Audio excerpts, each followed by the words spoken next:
Bonjour et merci donc d'assister à notre série de conférences et de tables rondes pour cette 8e édition du Salon Mobility for Business. Donc nous allons parler des nouvelles technologies IoT mobile et notamment comment créer un modèle économique, comment créer de la valeur avec ces technologies. Pour en parler, nous avons 3 intervenants spécialisés bien sûr dans ces technologies. Vous avez chacun un micro? Oui. Donc, au bout de la table, nous avons Raphaël Ataï, qui est Senior Business Developer d'Eurotech. Bonjour. Bonjour. Nous avons également Olivier Beaujard, qui est Member Board of Directors de l'Aura Alliance, l'Aura Ecosystem Senior de directeur de Semtech. Bonjour, qui est à mes côtés. Et au milieu, nous avons Grégoire de Changy, qui est IoT Marketing Manager de Orange Business Service. Bonjour. Bonjour à tous. Dans un premier temps, je vais vous donner la parole pour que vous puissiez vous présenter, vous et votre entreprise. Qui commence? Qui se lance? Raphaël, vous... Ok. Donc, merci pour l'introduction. Alors, et merci à tous de venir et surtout félicitations parce qu'une conférence comme ça, moi je la vois comme bla bla bla, mobile, bla bla bla, valeur. Et c'est surtout ça qui m'intéresse. Et donc, à Eurotech, c'est ce qu'on permet de faire. C'est que la première question à se poser, je pense, c'est pour me présenter, c'est plutôt que de chercher à créer de la valeur, c'est comment est-ce qu'on permet d'arrêter d'en détruire, premièrement. Parce qu'on peut créer de la valeur, mais si on en détruit plus qu'on en crée, ça ne sert à rien. Et chez Eurotech, ce que nous faisons, c'est que nous nous concentrons sur un petit domaine, qui est celui des machines, pour les rendre suffisamment intelligentes, suffisamment communicantes, pour arrêter de détruire cette valeur. Et on va voir comment. Et je pense que si vous venez, c'est pour arrêter de détruire de la valeur et du coup, capitaliser sur ces technomobiles dans l'IoT pour créer de la valeur après arrêter d'en détruire. Oui, Grégoire de Changy, donc je suis responsable de la connectivité Internet des objets au sein d'Orange Business Services. Orange Business Services, vous nous connaissez bien au niveau de tout ce qui est réseau. On a un réseau LoRa, réseau 2G, 4G, le LTE-M qui va arriver très prochainement. Et donc on est aussi très présent sur toute la chaîne de valeur, à la fois en aidant nos clients à choisir leurs terminaux et en leur aidant dans leur applicatif. Voilà. Excusez-moi, quand vous dites réseau MTEM, est-ce que vous pouvez traduire pour le béotien que je suis? LTE Machine, donc c'est une nouvelle technologie dont on pourra peut-être parler un peu plus tard, qui a été normée par le 3GPP, qui est une évolution de la norme LTE, vraiment dédiée pour les objets. Merci. Bonjour, Olivier Beaujard. Donc, je travaille pour la société Semtech, qui est une société américaine qui a racheté les fondateurs de la technologie LoRa. Donc, LoRa a été inventé en France et Semtech a racheté cette société qui s'appelait Cycleo en 2012. Et ils se sont rendus compte rapidement, donc dans l'IoT, c'est suffisamment complexe et l'écosystème est assez vaste. Ils ont créé une alliance, s'appelle LoRa Alliance, qui existe depuis 3 ans. Donc, je vais en parler. Il y a plein de choses à dire dessus, notamment au niveau des business models. Et donc, chez Semtech, je m'occupe de l'alliance LoRa. Donc, je suis au board de l'alliance comme un des membres fondateurs de cette alliance. Et aussi de tout l'écosystème autour de LoRa pour Semtech. Ça va des développeurs au programme pour les universités et les écoles. Merci pour cette présentation. Si vous avez des questions, n'hésitez pas, levez bien haut la main que je puisse vous voir et j'accourerai pour vous donner le micro. Donc, Raphaël, vous avez titillé ma curiosité avec votre histoire de destruction de valeur. Alors, comment de l'IoT mobile peut éviter ces destructions de valeur? Et surtout, qu'entendez-vous par cette destruction de valeur? Bien sûr. Donc, je disais, notre métier, c'est de rendre les machines suffisamment intelligentes et communicantes pour arrêter de détruire cette valeur. Pour retraduire dans la technique, nous sommes fabricants d'ordinateurs embarqués communicants. Donc, comment on arrête de détruire cette valeur? C'est déjà de permettre la communication et la communication intelligente. Je pense que, si vous étiez comme moi à l'école, on vous a tous dit « réfléchis avant de parler ». Et c'est comme ça que vous créez de la valeur, puisque vous allez créer une communication qui va devenir intelligente, bidirectionnelle, sur laquelle vous allez pouvoir capitaliser. Et c'est ça, pour moi, déjà une vraie création de valeur, en arrêtant d'en détruire, en arrêtant de laisser parler ces machines qui disent finalement tout et rien. La création de valeur passe par un meilleur filtrage de cette information pour des systèmes qui, derrière, vous permettent de créer cette valeur. Est-ce que vous êtes d'accord justement sur ce fait de destruction de valeur inhérente à chaque machine? Alors, je n'irai pas aussi fort au niveau de la destruction de valeur, mais je suis assez d'accord qu'actuellement, dans l'IoT, on pense essentiellement amélioration de la productivité. Et on ne pense pas assez à vraiment utiliser le futur pétrole qu'est la donnée pour l'analyser et vraiment l'utiliser de la meilleure manière, c'est-à-dire apporter, transformer une donnée brute en une information sur laquelle on va agir, sur laquelle on va pouvoir vraiment amener une ressource qui peut être une connaissance, ça peut être de l'électricité, au bon endroit, au bon moment et avec la bonne quantité. Et c'est vraiment ça qui fait la différence. Olivier, vous êtes d'accord avec ça? Oui, mais avant de parler peut-être de détruire la valeur, il faut essayer de trouver où elle est et la définir. Et mon analyse dessus, il y a 3 types. Si on prend l'IoT, donc l'Internet des objets de manière générale, ça va apporter de la valeur, à mon avis, de 3 façons, de façon assez haut niveau.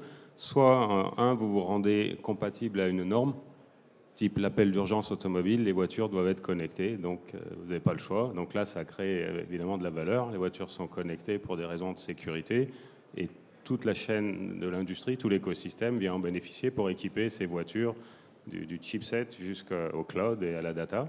Donc un aspect régulation. En 2, on vient en fait donner accès à des données en temps réel. Quand on vient connecter, que ce soit des machines, des objets, et ces données, elles sont d'habitude pas du tout mesurables, pas accessibles, et vous permettez, dans 2 cas, soit vous venez arrêter de perdre des choses, donc vous arrêtez de vous faire voler, vous avez arrêté des fuites d'eau ou autre, donc là il y a une valeur, c'est une perte qui s'arrête, c'est immédiat, donc c'est ce qu'on voit tous les jours, les clients qui déploient notre techno pour connecter des compteurs d'eau, des systèmes anti-vol, etc. Ou alors, par cette donnée qui vous est disponible, vous arrivez à trouver des services auxquels vous n'aviez pas pensé. Parce que vous savez votre produit, où il est, ce qu'il fait, comment il est utilisé, s'il est en panne. Et c'est là que c'est peut-être plus dur, mais souvent c'est là qu'il y a le plus de valeur à trouver. Donc c'est ces 3 cas, je dirais, où on peut trouver de la valeur grâce à des objets connectés. Vous êtes d'accord sur cette analyse, effectivement, sur ces 3 cas? Donc, comment déjà on pourrait peut-être définir, on parle d'IoT, enfin d'objets connectés, comment on pourrait déjà peut-être, est-ce qu'il y a une définition sur l'IoT mobile? Qu'est-ce que c'est que l'IoT mobile? Est-ce que c'est sa montre Apple Watch ou Samsung Watch ou je sais pas quoi Watch? Est-ce que c'est son petit Fit machin qu'on met sur le poignet? Est-ce que c'est des capteurs industriels? Est-ce que c'est des GPS? Est-ce qu'il y a une définition sur l'IoT mobile? C'est tout ça, et c'est bien la difficulté parfois d'appréhender l'Internet des objets. Hein. On a plein de définitions différentes qui prennent en compte le fait que ça puisse être des objets qui seraient pour de la connectivité locale. Vous avez mentionné Bluetooth, et parfois on met le NFC aussi. Il y a la connectivité qui est plus, je dirais, publique, nationale, et là on est sur les réseaux comme le réseau LoRa ou le LTE-M, je viens de parler, ou la 2G, 4G. Donc c'est extrêmement variable, et on est bien sûr sur tous les secteurs, à la fois grand public et entreprise. À l'heure actuelle, on est plus sur une dimension business et vraiment B2B. Et on espère qu'au niveau grand public, ça va arriver, je dirais, au niveau de ce que vous appelez l'IoT mobile, c'est-à-dire l'IoT qui est avec des couvertures nationales. Pas l'IoT local, lui, commence à être vraiment développé au niveau du grand public. Hein. On connaît bien les bracelets Fitbit, vous avez mentionné les Apple Watch. Là, ce sont des cas qui marchent bien et qui sont assez connus. Et pour vous, Raphaël?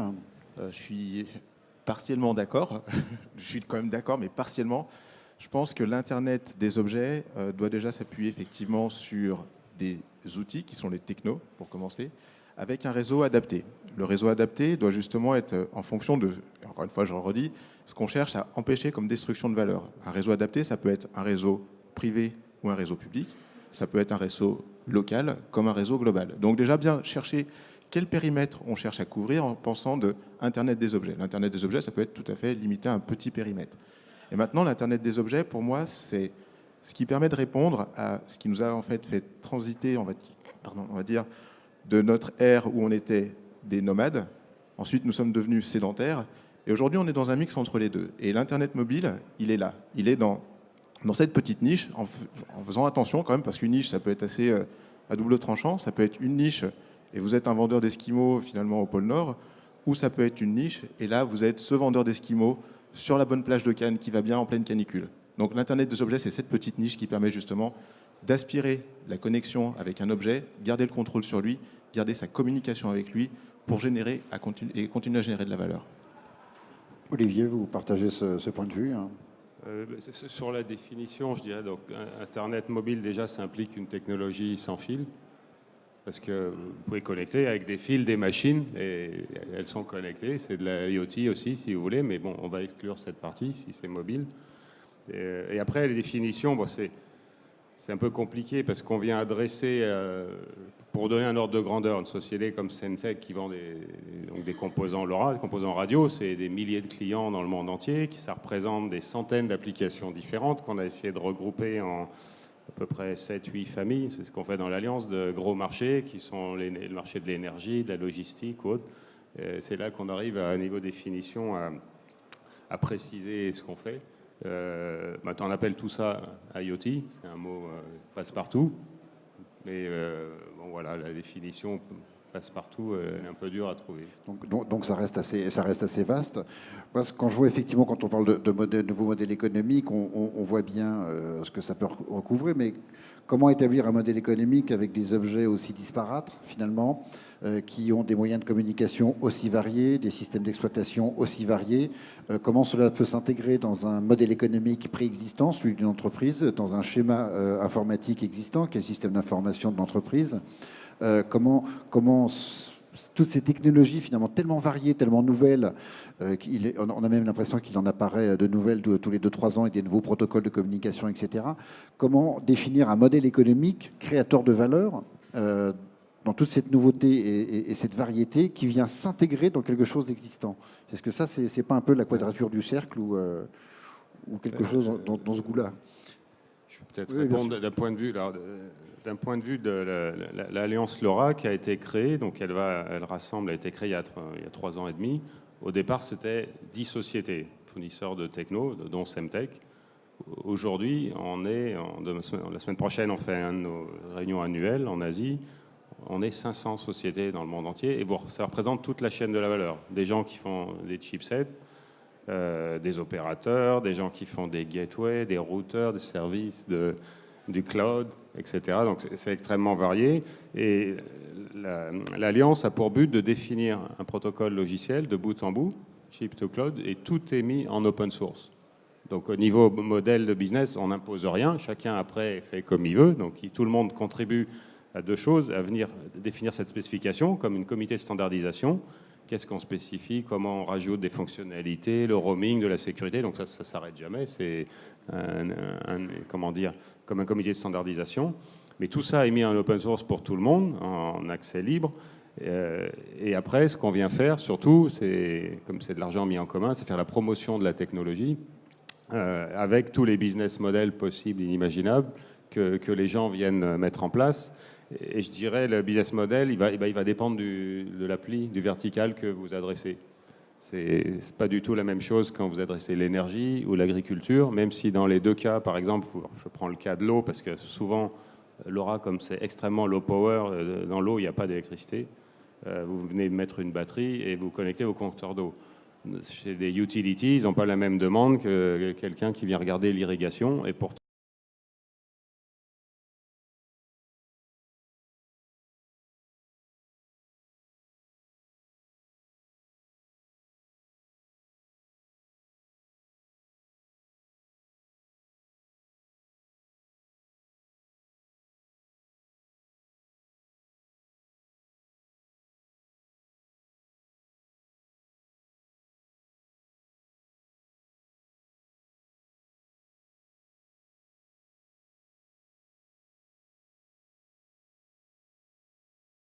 qui sont capables de gérer plein de connectivités différentes.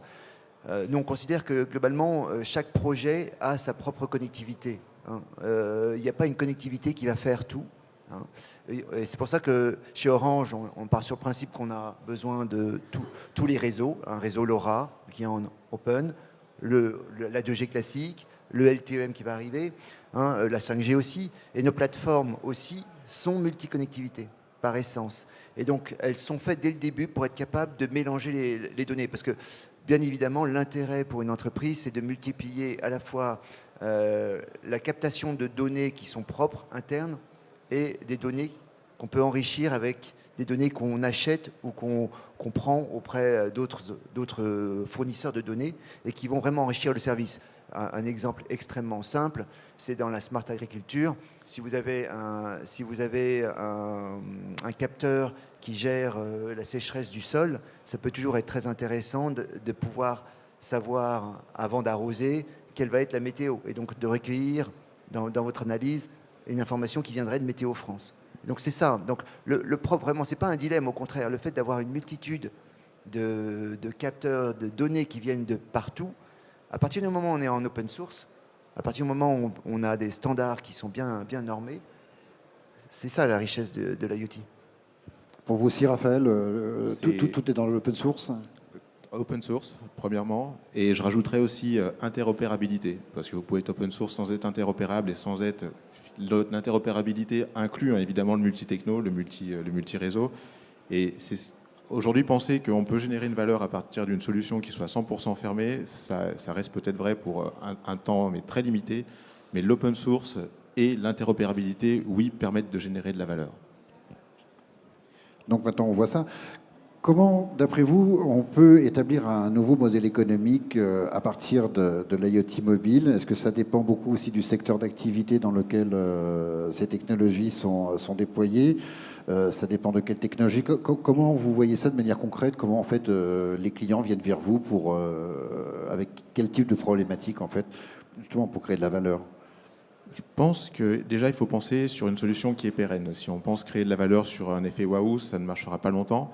Je peux vous prendre un exemple. En parlant de société pérenne, je vous l'ai dit, Eurotech travaille beaucoup dans le monde du transport, le transport communicant, le transport multiprotocole. Et vous avez une société comme Deutsche Bahn qui, elle, utilise des trains, donc elle investit dans des trains. Et finalement, qu'est-ce qu'on lui a permis de faire? Je disais tout à l'heure, pour arrêter de détruire de la valeur, c'est d'intégrer à l'intérieur de son train un routeur multi-techno qui analyse les données, traite ces données et remonte en temps réel à cet opérateur qui est DB Cargo une information épurée pour lui dire voilà mon train, il est là, il est dans tel état, il va falloir prévoir une maintenance à telle date, sinon les trains n'arriveront pas à l'heure et les trains seront en panne. Donc là, on crée de la valeur. Pour vous, Grégoire, vous avez également un exemple concret? Alors, je dirais que moi, il y a trois. Je reviens toujours sur ces trois exemples. Il y a l'optimisation d'un processus déjà existant. Donc là, en général, l'entreprise, elle connaît bien. C'est sans doute le plus facile à mettre en place. Et là, les KPI, chaque projet étant vraiment propre. Hein, j'ai l'habitude de dire qu'il n'y a pas de recette miracle dans l'IoT. On est sur un marché de niche où chaque entreprise a son propre besoin.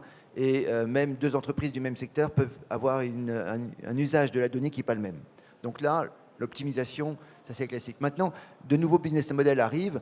La manière la plus simple, je dirais, d'améliorer son core business, hein, son cœur de métier, c'est d'aller souvent sur la couche de service, hein, de développer du service autour de son cœur de métier. On peut prendre des exemples de nouveaux types de business models qui sont des business models partant sur la location, le leasing. L'exemple, on a un fournisseur de compresseurs d'air industriel qui, plutôt que de vendre des machines, a décidé de vendre de l'air, hein, une quantité d'air. Et donc, il s'assure de la totalité du maintien de la machine chez le client. Hein, et le client ne paye qu'une certaine quantité d'air. Il ne paye plus la machine et le SAV derrière. On a les mêmes exemples au niveau des pneus qui sont tout à fait existants. Donc ça, ce sont les modèles où on modifie légèrement je dirais son business model. On peut aller sur l'exemple de Illy au niveau de la cafetière connectée qui permet, en travaillant avec le système d'Amazon de recharge automatique, de commander immédiatement du café dès qu'il n'y en a plus dans la machine. Ce sont des exemples qui arrivent progressivement. Et le dernier point, c'est plutôt que de penser uniquement sur son cœur de métier ou ce qu'il y a aux alentours, il y a ce qu'on appelle tout ce qui est monétisation de la donnée. La donnée en elle-même, elle peut être aussi, on peut, en tant qu'entreprise, posséder une donnée qui peut être intéressante pour une autre entreprise. Et donc, il ne faut pas uniquement voir sa propre donnée en interne ou vis-à-vis de ses clients. On peut éventuellement, dans un environnement bien évidemment de confiance et de sécurité, parce que là, on est tout de suite dans des choses qui peuvent être risquées pour l'image de l'entreprise, de revente de données, tout de suite, il y a un aspect assez qui peut faire peur. Mais à partir du moment où on est dans un environnement de confiance, là, on a un autre type de business model qui est je revends ma donnée à un tiers ou sur des places de marché qui, elles, se chargent de la mettre à disposition. Olivier? Alors, tout à l'heure, je ne peux pas être plus d'accord avec mon voisin au sujet des technologies. Il n'y a pas une techno qui va remporter tout le marché. Ça, c'est faux. On n'a pas la prétention de dire, par exemple, LoRa va tout remporter, on va tout gagner. C'est pas vrai. Chaque use case nous prouve que souvent, il faut plusieurs technologies. Il y a des choses qui sont proches, qui sont loin, qui bougent pas, qui ont de l'alimentation, qui en ont pas. Donc, c'est un panachage de techno, mais néanmoins, le marché est assez gros. Je pourrais donner peut-être tout à l'heure des chiffres quand vous voudrez. Donc ça, c'est un premier point important à souligner. Il y aura plein de technos, donc ça rend peut-être pas les choses aussi toujours faciles qu'on voudrait. Et ensuite, au niveau de la valeur de business model, je suis aussi assez d'accord parce qu'on vient remonter des données. Nous, on est fournisseurs de technologie, je pense tous autour de cette table, et on vient remonter les données d'une machine ou de quelque chose d'un événement jusqu'à un système d'information. Et ces données agrégées, les clients finaux, enfin les clients B2B finaux, vont avoir accès à plein d'informations qui peuvent, comme vous l'avez dit justement, revendre à d'autres industries, typiquement dans tout ce qui va être la sécurité des bâtiments ou autres, ou détection des fuites, ou du positionnement d'assets. C'est les infos qui intéressent les assurances.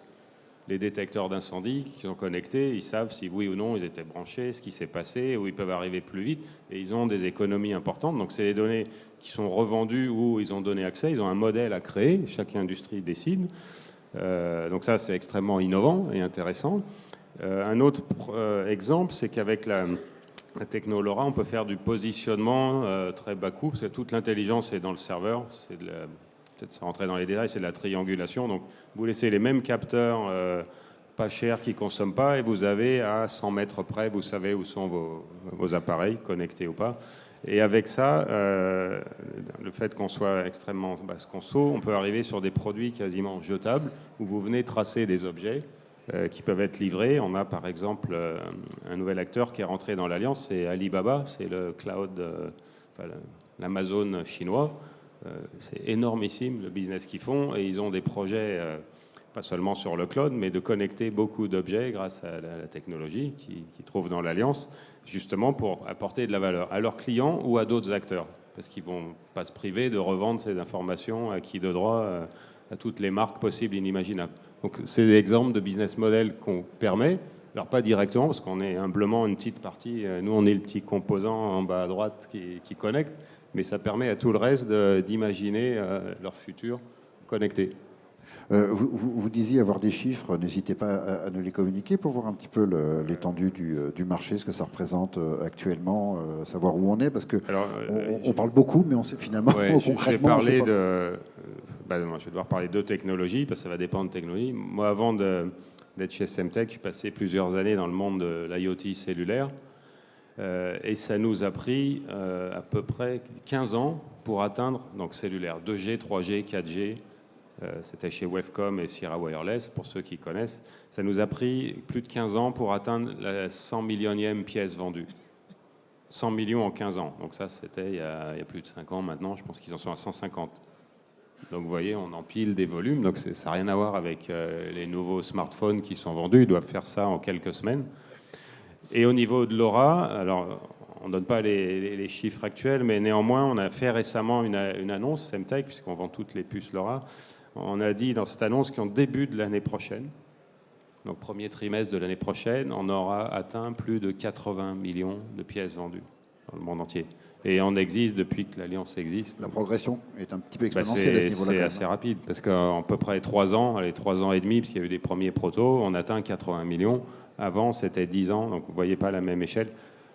Et toutes les technos existent, ils continuent à vendre, évidemment. Donc voilà les chiffres que je peux donner. Si ça, d'accord, donc on est si quand même sur quelque chose qui progresse grandement. Ah oui, ça grossit assez vite, quoi. D'accord. Vous parlez de données, effectivement. Est-ce que finalement, comme d'habitude avec l'informatique, la donnée reste la mine d'or, le pétrole, le nouveau pétrole, mais on voit bien que qui dit données dit forcément, outre stockage, transmission, partage, etc., mais dit également comment l'exploiter. Donc on parle des big data, on parle du décisionnel, on parle de la business intelligence, comment l'IoT mobile, qui remonte des flots de données assez impressionnants, une entreprise peut réussir à gérer ces données et à en tirer la substantifique moelle pour, pourquoi pas, créer un nouveau modèle économique en commercialisant ce qui est commercialisable. La question est assez vaste. Je dirais que, en fait, toute cette foule de données, et c'est aussi ça un petit peu la merveille de cet Internet des objets mobiles, c'est que non seulement ça permet de créer de la valeur pour celle qui va la mettre en place, mais ça permet aussi de créer cette valeur sur le client de cette société qui l'a mise en place. Donc finalement, voilà, c'est ça, on a une méga masse de données qui permet d'avoir un empilement de création de valeur, et ce n'est pas justement un empilement de marge. Je peux citer en exemple ce que nous faisons chez Eurotech pour la partie comptage passager, toujours dans les transports, puisque le transport, c'est mobile. Et le comptage passager, ça sert deux personnes. Ça sert la société qui transporte les gens, puisque elle arrête de perdre de l'argent par biais de fraude. Donc en fait, elle fait un tracking temps réel du nombre de personnes qui montent avec le nombre de personnes qui payent. Donc finalement, très simple d'envoyer les contrôleurs au bon moment, au bon endroit. Mais cette même information de comptage passager est aussi super importante pour la personne qui utilise ce moyen de transport. Et toutes les technomobiles pour le transport est aussi importante pour la personne qui utilise ce transport. Vous êtes utilisateur, vous savez dans quelle voiture il faut monter, parce qu'elle est moins pleine que les autres, et donc du coup, vous n'allez pas passer un trajet qui soit complètement abominable. Et la deuxième, c'est parce que vous avez ces technomobiles dans un moyen qui est lui aussi mobile, vous utilisez votre temps. C'est-à-dire que vous utilisez votre temps, et le smartphone que vous allez peut-être acheter 1000 ou plus euros, cette fois-ci, il n'est pas 1000 euros pour 5 minutes égale poubelle, il est 1000 euros pendant lesquels vous pouvez les travailler sur ces 5 minutes, et ça, c'est des technomobiles. Donc, des mégamasses de données accessibles de partout pour enchaîner les valeurs. Oui, là-dessus, en fait, je suis tout à fait d'accord. Il y a dans les KPI, dans les indicateurs de performance, on a tendance très souvent à parler d'amélioration de la productivité, mais le gain de temps est quelque chose qui est très important. Lorsqu'on va sur le modèle des smart cities, il y a le confort de l'usager, le confort du citoyen qui est très important. Avoir moins de crimes dans une ville, parce qu'on a des systèmes avec du smart lighting qui sont capables de monitorer un petit peu plus la lumière pour donner un sentiment de sécurité, ou d'alerter les forces de police s'il y a le moindre souci, comme on le voit aux États-Unis. Parfois, ça permet de baisser le crime dans un quartier de 30 à 40%. Quelle est la valeur de ça ? Elle est forte, mais maintenant, comment vraiment être capable, au contraire de l'eau, ou si pour l'eau, on sait que par exemple, une ville qui est équipée de compteurs d'eau, l'Aura, on peut gagner entre 25 et 80 litres d'eau par personne par jour d'économiser.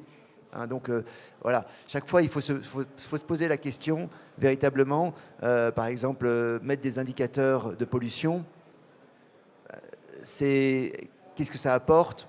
C'est difficile à quantifier. On estime que c'est 15% de personnes qui seront moins malades, sachant que dans une dizaine d'années, il y aura 10 fois plus de personnes qui mourront à cause de la pollution que des accidents de voiture. Donc ce sont des points comme ça où c'est toujours très difficile, mais il y a des réflexions qu'il faut avoir. L'IoT n'est pas uniquement je dirais des KPI très très business, ça peut être aussi plutôt des notions telles que le green tech, où l'écologie, où on amène la ressource au meilleur endroit au bon moment, ou le confort du citoyen. Olivier, vous avez une même vision des choses sur la donnée, je pense qu'on est tous d'accord, c'est là qu'est la valeur, et on le voit, nous, la preuve, c'est que des gros players, système intégrateurs ou autres, type je sais pas, IBM ou Google, nous ont rejoints dans l'Alliance, et c'est des pros de la donnée. Ils savent traiter des terabytes de données qui arrivent, ils savent les trier, les mettre en forme, faire de l'analytique, du prédictif. Donc, effectivement, c'est grâce à ça que vous savez trouver de la valeur, alors déjà pour eux-mêmes et puis pour les clients finaux. Et ensuite, un point important que vous avez mentionné, c'est que les retours sur investissement, c'est ça qui nous manque. Je veux dire, dans notre expérience de l'Alliance, on est tous des fournisseurs de techno, on est très vite, on a tendance à parler technique avec des jargons et sur différents aspects, mais pour décider les clients finaux, les villes, les gros donneurs d'ordre, les gros acteurs, c'est pas ça qu'ils veulent. Ils veulent comprendre comment on va changer leur business, comment ils vont gagner plus d'argent, ou comment ils vont arrêter d'en perdre, si c'est le cas, ou être, comme je l'ai dit, en conformité avec une réglementation, ou répondre à un appel d'offres avec je sais pas, la réponse qui va bien. Et ce qu'on recherche, c'est de mettre en avant des retours sur investissement. Donc, soit dans certains cas, ils sont naissants. On a fait des exemples sur le comptage d'eau, c'est 22% de pertes aux États-Unis sur des grandes chaînes qui se sont équipées en LoRa. Ils ont arrêté de perdre de l'eau. Ou alors, s'ils n'arrêtent pas, ils savent suffisamment tôt pour prendre une action, alors qu'avant, ils ne savaient pas. Donc c'est tous ces chiffres-là qui sont assez durs déjà à mesurer, ils dépendent de l'application. Et des fois, ce qui arrive, c'est que les sociétés qui ont ces chiffres, ils veulent les garder comme un avantage concurrentiel. Ils disent surtout, ne le dites pas. Je gagne ça, mais je veux pas que personne le sache parce que je vais l'utiliser. Donc c'est un peu la difficulté qu'on a quand on veut faire la promotion de l'IoT. Et bon, après, il y a des moyens marketing de changer ça, mais il faut vraiment expliquer ce qu'on apporte, ce qu'on vient changer. Et pas forcément d'un point de vue technique. La technique sera la solution et je ne suis pas trop inquiet. On a toujours trouvé à faire marcher la technique d'une manière ou d'une autre. Ça a toujours été plus petit, de moins en moins cher, plus rapide et autres. Avez-vous des questions à nous pour nos interlocuteurs? A priori, non. Vous êtes clair comme de l'eau de roche.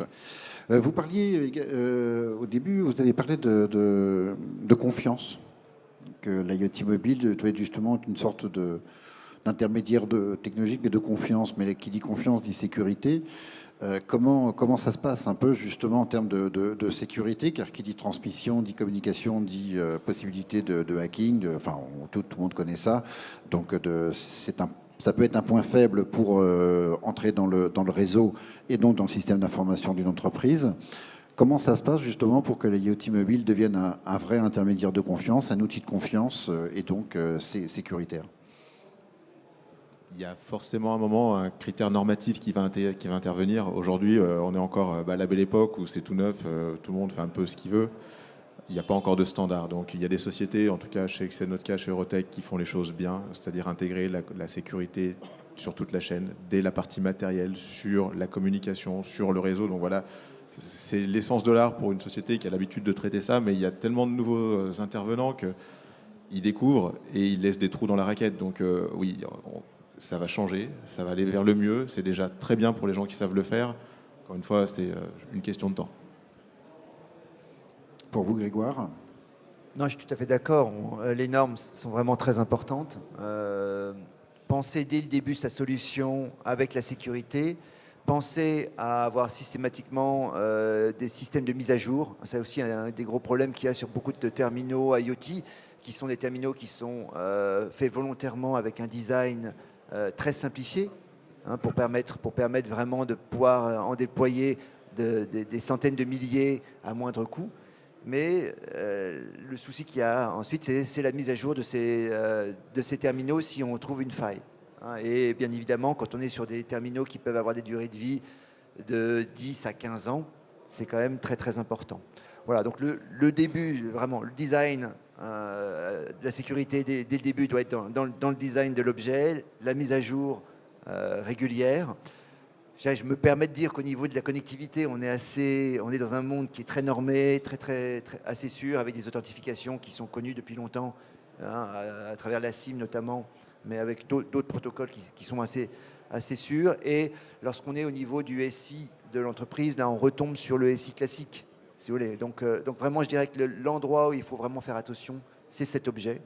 Et vraiment, dès le début, dans un marché où on a un marché de niche, où il y a des centaines de milliers d'objets qui doivent être capables de fonctionner, certains avec une certaine pression, d'autres qui doivent pouvoir supporter de la poussière, etc. On a chaque fois beaucoup d'objets différents. Donc chez Orange, nous, on essaye de certifier certains terminaux. Hein, on essaie de regarder des fonctionnalités de base. On a un catalogue qui est à disposition, hein, qui est en ligne, sur lequel on peut voir certains terminaux qu'on a regardés. Dans certains cas, on a eu l'opportunité de regarder la sécurité, où c'est surtout la confiance qu'on peut avoir avec l'acteur avec lequel on travaille qui va faire la différence. Hein. Dans tout ce qui est sécurité, c'est très souvent avoir confiance, hein, dans la personne avec qui vous allez travailler. Et pour vous, Olivier? J'ai essayé d'expliquer sans être trop technique, parce que la sécurité, évidemment, fait partie de l'aspect qui est du protocole dès le début.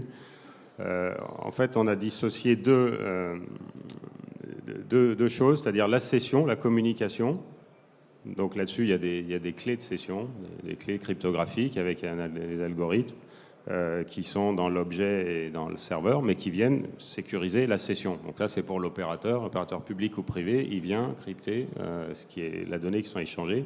Et ensuite, on met à dispo d'autres clés qui sont des clés d'application que l'opérateur ne connaît pas pour chaque utilisateur de la technologie. Donc dans son compteur électrique, dans son alarme, dans son boîtier de tracking, là, il vient utiliser d'autres clés s'il veut crypter son application pour qu'elle ne soit pas, on va dire, interceptée. Donc ça, c'est prévu dès le début dans la spécification LoRa, mais il y a un groupe de travail sécurité qui travaille, je dirais, sans arrêt, parce que un des points importants, c'est que si quelqu'un vient chercher à interférer ou à tricher, ben, il faut aussi chercher des parades sans arrêt. Donc le groupe étend justement la partie cryptographique et la sécurité, ça ne s'arrête jamais, je dirais. Et ce qui est très important, il faut faire exactement comme sur votre ordinateur, qui vient avec un antivirus se mettre à jour automatiquement tous les matins ou tous les jours.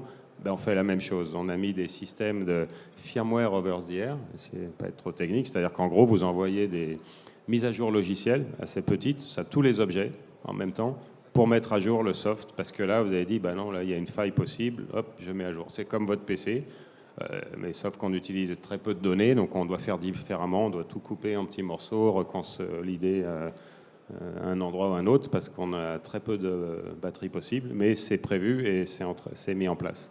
Mais c'est crucial. Si vous ne faites pas de la mise à jour du logiciel, vous mettez une faille immédiate parce que le produit, en un an, il va être obsolète. Et s'il y a de la valeur à aller chercher, quelqu'un va trouver une solution pour prendre ce qui va bien. Voilà ce que je peux dire, sans être trop technique, j'espère. Est-ce qu'il est possible de dire actuellement, bah, voici les technologies qui fonctionnent, qui justement au niveau, qui peuvent créer un vrai modèle économique, vraie création de valeur. Est-ce que les technologies sont maintenant assez matures pour qu'on puisse le dire? Personnellement, je pense qu'une technologie, c'est un outil. Et comme tout outil, ce n'est pas l'outil qui va faire la valeur. Évidemment, plus l'outil est bon et plus vous avez de chances d'arriver à un bon résultat. Le contraire est faux. Ce n'est pas parce que vous avez un bon outil que vous aurez forcément un bon résultat. Par contre, ce qui compte, c'est la façon d'utiliser cet outil. C'est la façon d'utiliser cette techno. Et donc, par exemple, si on le ramène sur l'Internet des objets, et c'est aussi pour ça qu'on voit ça chez Eurotech, c'est une techno, une communication pour une application. Donc, dire qu'il y a une meilleure techno pour tout, non, faux. Il y a une meilleure techno pour une application. On peut prendre le cas, je ne sais pas, d'une machine à café, elle a besoin d'une toute petite connectivité pour échanger et créer de la valeur là-dessus. Prenez le cas d'un dialyseur, par exemple, une machine qui assure la vie d'un patient. Là, vous avez besoin d'une grosse connectivité, sécurisée, bidirectionnelle, et voilà, il faut maîtriser tout ça. Mais au point de vue technologique, c'est faisable, c'est mature pour arriver à de telles applications? La maturité évolue au fur du temps, évidemment. Maintenant, voilà, on est aujourd'hui en 2018, on va basculer 2019, ce qui est vrai aujourd'hui ne sera plus demain, et à l'inversement. Donc, tout ce qui existe aujourd'hui, qui est sur le marché et qui est largement déployé, oui, c'est mature. Vous avez le même avis, Grégoire? Oui, je dirais que pour créer un écosystème par rapport à une norme, moi j'estime qu'il faut environ 5 ans à peu près pour qu'une norme et un écosystème soit vraiment mature. C'est-à-dire qu'il faut que le réseau soit déployé, il faut qu'on ait les terminaux qui vont avec, il faut que l'applicatif soit développé. Donc je dirais qu'à l'heure actuelle, LoRa est mature. On a les technologies 2G à 4G qui sont matures très clairement. On a des technologies qui arrivent qui sont les technologies mobile IoT qui sont sur le point d'être lancées. Donc je pense que l'année prochaine, on commencera à avoir un écosystème. Et puis il y a la 5G, tout le monde en rêve. Hein, c'est la voiture autonome. Hein, bon, faut pas dans l'Internet des objets, la voiture autonome, je dirais, utilisant la 5G, c'est pas avant 2022, 2024. Et encore, je suis très très optimiste quand je dis ça. C'est-à-dire que déjà les installations 4G ne sont pas entièrement, développées sur tout le territoire national. Donc la 5G... Sur la 4G, on est à plus de 98% du taux de population. En taux de population, moi je parle en couverture géographique. En couverture géographique, alors vous avez les zones blanches des programmes avec de la mutualisation au niveau des antennes qui sont faites entre les différents opérateurs. Hein, qui sont en train d'être développés. Donc je suis d'accord, on ne peut pas dire qu'il n'y aura jamais un 100% de couverture. Hein, mais on s'en rapproche au fur et à mesure. Olivier? Bon, déjà, je peux que citer la techno LoRa comme une technologie mature et déployée qui marche, évidemment, dans la plupart des cas. Mais un point crucial, c'est un peu ce que vous avez dit, c'est la couverture. C'est-à-dire, le client, il va dire, ah, mais là, est-ce que je suis couvert? Est-ce que j'ai un réseau, alors, que ce soit cellulaire ou LoRa? Donc ça, c'est le point numéro un. Un des avantages qu'on a avec la technologie LoRa, c'est que souvent, et mon avis, c'est plus de la moitié, donc soit les gens vont se retourner en France vers un opérateur LoRa public, Orange ou Obgenius. En France, on a la chance d'avoir 2 réseaux LoRa. Obgenius, c'est le groupe Bouygues. Ou souvent, ils disent, non, c'est mes données, mes usines, je mets mon réseau privé. Et LoRa, c'est aussi simple que du Wi-Fi à mettre en place. Vous avez un petit routeur, ça ressemble à un routeur Wi-Fi avec des antennes, vous le branchez, toc, vous avez votre réseau sur des kilomètres et vous connectez vos objets. Et après, ils font ce qu'ils veulent. Ils ne dépendent pas d'opérateurs, il n'y a pas de connectivité. Bon, c'est un choix, il faut maintenir le réseau dans votre IT, mais ça permet de compléter la couverture.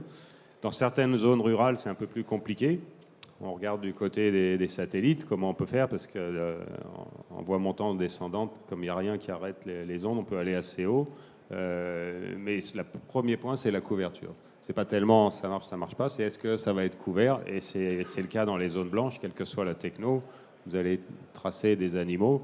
On l'a fait, je ne sais plus dans quel pays d'Afrique, ils ont dû mettre des mâts avec des routeurs LoRa. Alors ça couvre toutes les réserves. C'était pour sauver les animaux sauvages. Sinon, pas de couverture, pas de service, pas de data.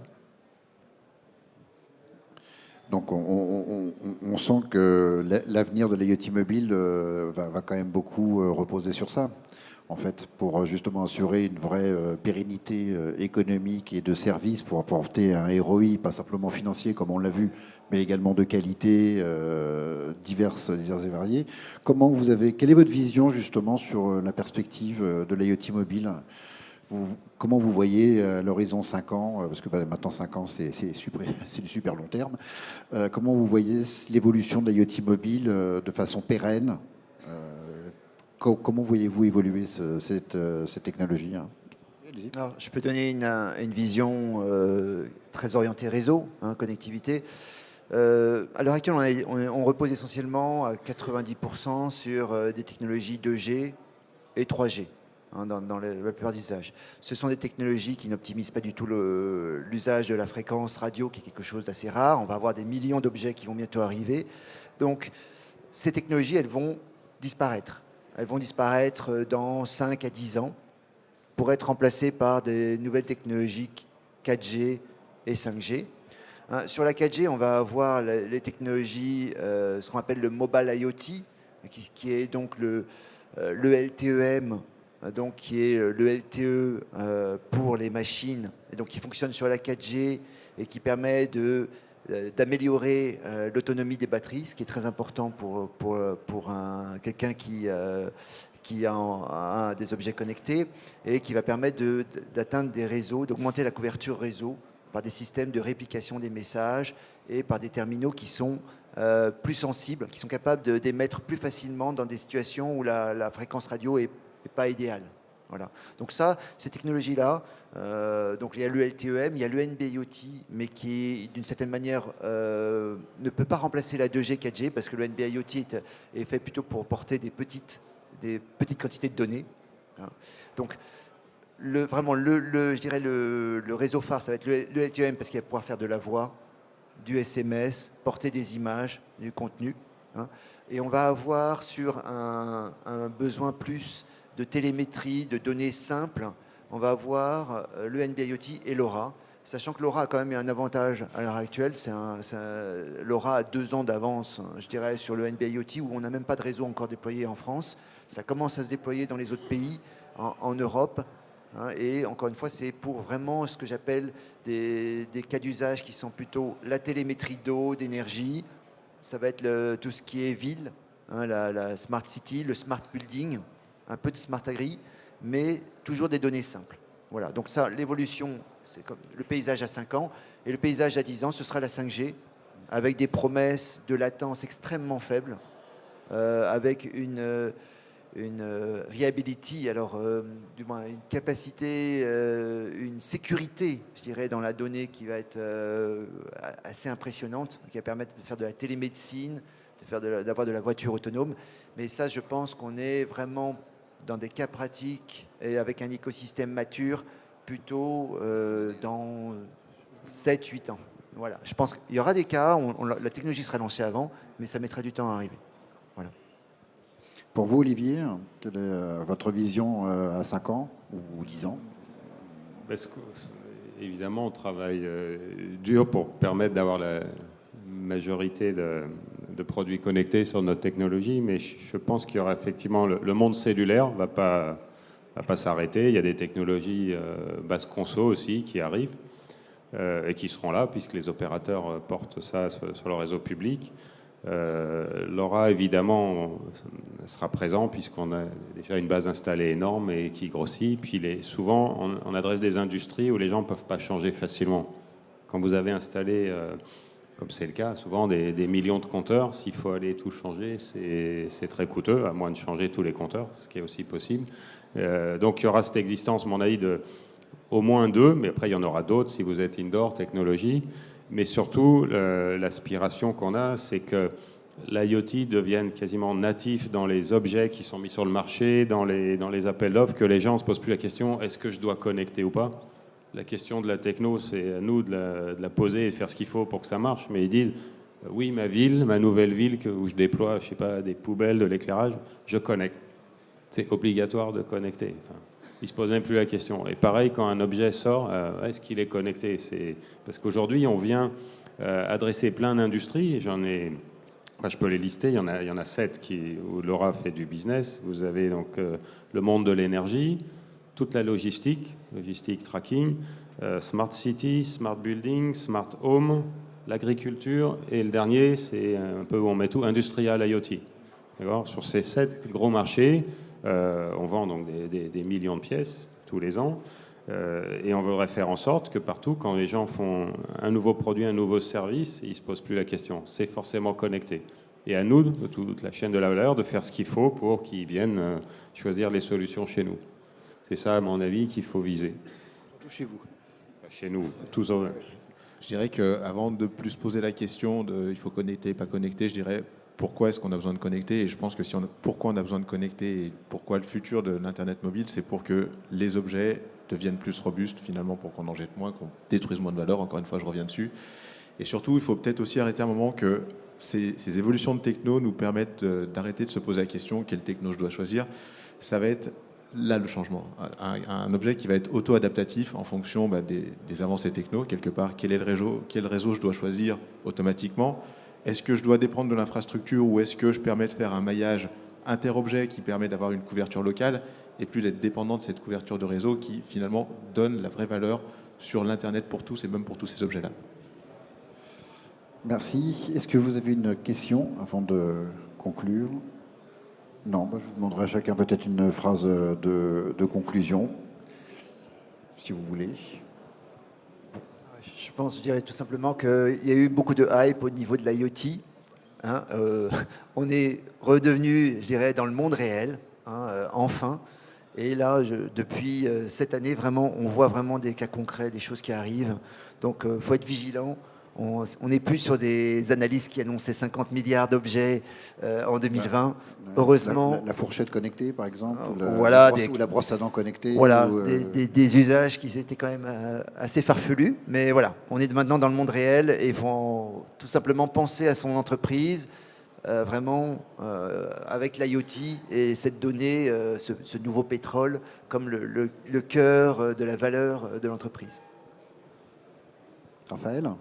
Personnellement, je pense que l'IoT, c'est vraiment un outil qu'on a. C'est un bel outil qu'on a pour rendre ces objets intelligents, pour garder le contrôle sur eux, finalement, pour garder la communication avec eux. Et la valeur, elle vient de là. Elle vient de là. Donc, bon, j'ai pas de stand aujourd'hui. Par contre, j'ai des cartes de visite et je serais super content d'en discuter avec vous pour vous montrer comment on peut s'appuyer là-dessus pour que vous puissiez non plus détruire, mais créer cette valeur. Connecter les cartes de visite? LinkedIn. Olivier? Je dirais, si vous voulez lire des centaines de use cases, vous tapez LoRa et Community. Vous allez atterrir sur le site de Semtech et là, vous trouvez absolument tout ce que vous pouvez vous poser comme question sur la technologie, LoRa, l'Alliance. Et il y a des tonnes et des tonnes de use cases, vous verrez. Ça va des vélos connectés aux vaches connectées et autres, avec, j'espère, l'angle qui est quelle valeur on vient apporter dans cette industrie, une par une. Donc voilà, ce serait le mot de la fin. LoRa Community. Eh bien, merci beaucoup. Merci à nos 3 intervenants. Merci Olivier Beaujard, donc directeur de Semtech et membre de la LoRa Alliance. Grégoire de Changy, qui est IT Marketing Manager d'Orange Business Service, et Raphaël Attei, Senior Business Developer de Rodtech. Merci à vous pour avoir participé à cette conférence.